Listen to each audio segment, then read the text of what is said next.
Hey, how's it going, fight fans? Welcome to Mindful Combat. If you're new to this channel, my name's Rohan, and this is my platform. I do boxing and MMA related content, and in this video, I'm going to be breaking down the upcoming bantamweight debut for the featherweight great Jose Aldo, as he looks to make a splash in the 135-pound division and take out top contender Marlon Moraes in his first ever fight at 135 pounds. That's a very interesting fight.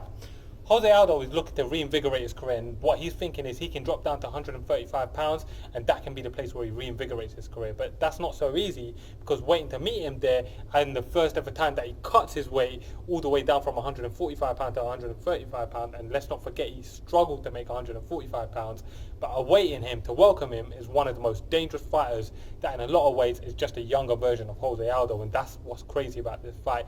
It's really interesting, so let's get through the tail of the tape and let's break this one down.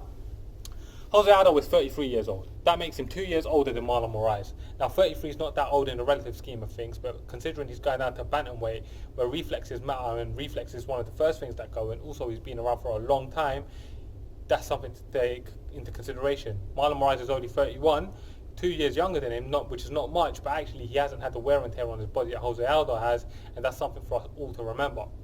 Jose Aldo comes into this fight with a record of 28 wins and 5 losses, which is very experienced. 33 professional fights as he takes on Marlon Moraes, who's had 22 wins, 6 losses and 1 draw.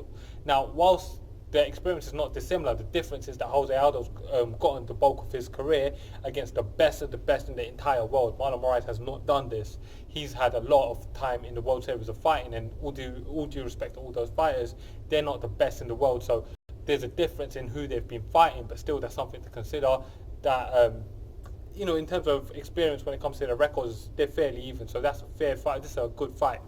Jose Aldo was 5'7", makes him 1 inch taller than Marlon Moraes, who's 5'6", and he also enjoys a 3-inch reach advantage over Marlon Moraes with a 70-inch reach. Marlon Moraes has a 67-inch reach, so that's something for us to remember in this fight.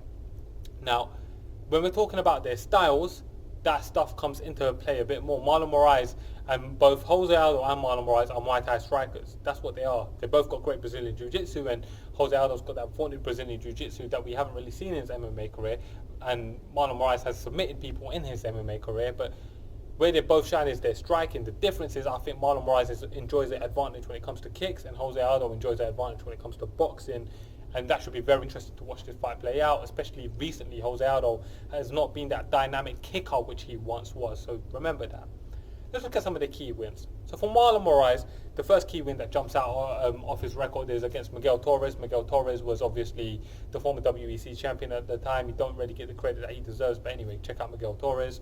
Marlon Moraes was coming into that fight with a record of 6-4, and he kind of shocked the world to get that victory. And since then, he's kind of proven that that was no fluke, that he's actually world class, and that his record didn't give him credit at the time for how good he actually was.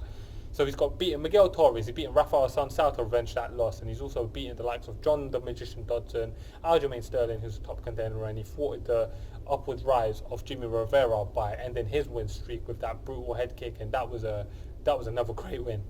Jose Aldo, now his resume is absolutely lengthy and brilliant, but I'm going to try to remember this off the top of my head. He's beaten the likes of Mike Thomas Brown to win the world title. He knocked out Cub Swanson in 8 seconds. He's taken out Uriah Faber. This is obviously prime versions of all these gentlemen. And then over in the UFC, he took out the likes of Mark the Machine Hominick, Kenny Florian, Chad Mendes not once but twice, Frankie Edgar not once but twice, the Korean Zombie, Ricardo Lamas, Jeremy Stevens, Renato Moicano. He's beaten so many great fighters. It's actually kind of ridiculous to try and remember all of the great fighters that he's beaten, but let's not forget how many good fighters he's beaten. Jose Aldo is truly one of the greatest fighters of all time, and in my opinion, the greatest featherweight of all time, just for the longevity he had at the top of the division. Anyways, let's get into the issues. For Jose Aldo, the issues is definitely going to be his age, the wear and tear that he's taken, how is that impacting him and making the weight for the first ever time. For Marlon Moraes, the issue is going to be his cardio. He gassed pretty much after the first round against Henry Cejudo, and maybe the moment got to him, or it was Henry Cejudo's forward pressure in the second round, but still he looked like he gassed for my money in the round 2 or 3, and that's absolutely unacceptable at championship level, so that's something to pay attention to. X factor for Jose Aldo is going to be his experience. There's nothing that Marlon Moraes can do which Jose Aldo hasn't done or seen or dealt with previously. And the X factor for Marlon Moraes is going to be his youth and freshness relative to Jose Aldo, his hunger to still win the world title, and the fact that he is a true bantamweight. Let's get into the fight. Now, I'm going to sum off my prediction the same way I summed off my prediction of TJ Dillashaw versus Henry Cejudo, and that's this. At 33 years old, you don't get to cut down from 145 pounds where you are shredded and struggle to make the weight, cut down 10 pounds further to a weight class where you've never ever competed and still be world class. That's going to have impact on you. There's no way. What is Jose Aldo cutting to get to 135 pounds? It's going to impact his performance. I've been around fighting for long enough in my life, and I've followed the sport for long enough to know that there will be negative consequences to those actions. And in my opinion, Jose Aldo will unfortunately feel the consequences. Marlon Moraes will reap the rewards.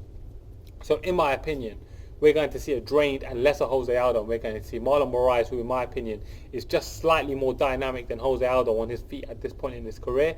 This fight will be fought on the feet, by the way. And because of that, I believe that Marlon Moraes is going to pick Jose Aldo apart, and we're going to be seeing 3 rounds clearly of Jose Aldo getting dominated by Marlon Moraes, and that's very sad to see.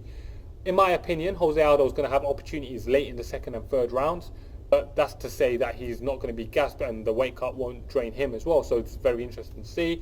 But I'm picking Marlon Moraes. So fight fans, for my official prediction, I'm picking Marlon Moraes to outstrike Jose Aldo and to be able to get the victory over Jose Aldo after, you know, a dominant 3-round fight. Fight fans, why don't you guys comment below? Let me know how you guys see this fight going. Tell me that I'm wrong. Please tell me that I'm wrong, and tell me why, because I really want to see Jose Aldo stick around, stay at the top. I want to see Jose Aldo win. I'm one of the biggest Jose Aldo fans you'll ever meet, but I just don't see that he wins this fight. Anyways, guys, if you're new to this channel, like I said, like the video, subscribe to the channel. May not have said that, but if I didn't do that, and subscribe to the channel, all that jazz. Thank you for watching, guys. I'm Rohan, and this is Mindful Combat.